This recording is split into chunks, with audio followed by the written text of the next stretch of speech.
Hello and welcome to Daily Reflection with Aneel Aranha. Today is the 20th of January 2020. That's 202020. And we're going to reflect on Mark 2:18 to 22. Listen. Now John's disciples and the Pharisees were fasting. People came and said to him, "Hey, why do John's disciples and the disciples of the Pharisees fast, but your disciples do not fast?" And Jesus said to them, "The wedding guests cannot fast while the bridegroom is with them, can they? As long as they have the bridegroom with them, they cannot fast. But the days will come when the bridegroom is taken away from them, and then they will fast on that day. No one sews a piece of unshrunk cloth on an old cloak. Otherwise, the patch pulls away from it, the new from the old, and a worse tear is made. And no one puts new wine into old wineskins. Otherwise, the wine will burst the skins, and the wine is lost, and so are the skins. But one puts new wine into fresh wineskins." The Gospel of the Lord. Okay, this is the Bible. It has two books. One is called the Old Testament, the other is called the New Testament. They are interlinked, connected. Everything in the Old Testament points to the New Testament, where Jesus makes a new covenant with us. His body is broken and his blood is shed for the forgiveness of sins. And in his resurrection, we have new life. His laws are simple. Love God, love your neighbor. Everything we need to do is contained in these. It's new wine in a fresh wineskin.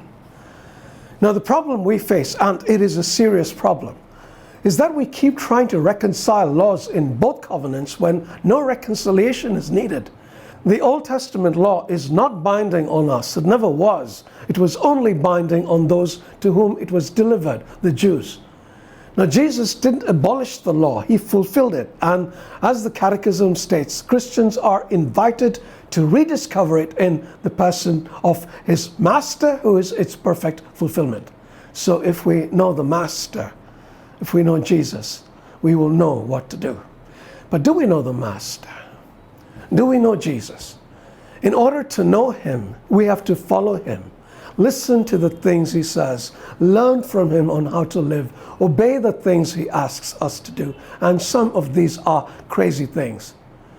Turn the other cheek if somebody slaps you on one. Walk an extra mile if somebody makes you carry his bag for one. Forgive those who hurt you without limitation. Tell me this isn't crazy. But this is what loving God and loving neighbor truly is. And this is what was at the heart of the Old Testament law, but people didn't get it. Now we can understand why the Jews didn't get to the heart of the law. They didn't really understand God's love. And they didn't understand how to get to heaven.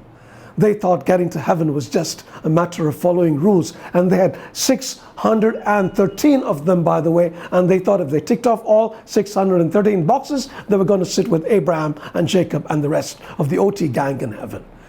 And Jesus would try to tell them over and over and over again that they were missing the entire point. And they still didn't get it. I think many times we don't get it either. We think that being a Christian is following a set of rules or doing a set of prescribed exercises, go to church once a week, make a confession once a year, and we're set.